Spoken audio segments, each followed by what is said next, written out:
Senior editor Paul Jay discusses the Petraeus report on Iraq with Phyllis Bennis. I don't hear the word reparations anywhere in the discourse. We have huge debts to the people of Iraq.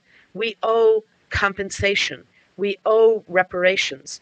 We owe support for long-term international peacekeeping support if that's what the people of Iraq choose. We asked Chuck Schumer this question a few months ago. Do we owe something to the Iraqi people other than just getting out? Do we owe them reparations for having brought about this war? I don't believe that. I believe that we have to, first and foremost, look out for safety here in America.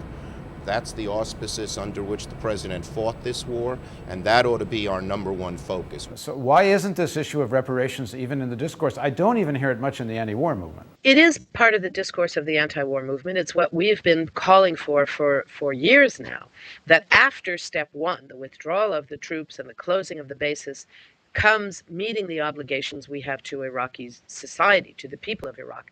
Those obligations didn't begin with this invasion. They began with the war of 1991 and the sanctions that were imposed in 1990. The 12 years of crippling economic sanctions that were imposed in the name of the United Nations, but under the control of the United States.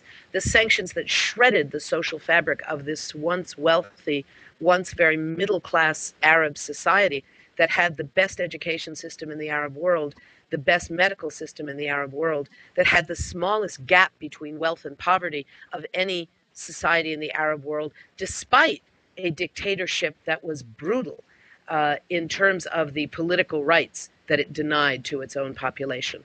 That's something that we have to take responsibility for. Yes, it was a dictatorship installed and kept in power largely by the United States and our allies.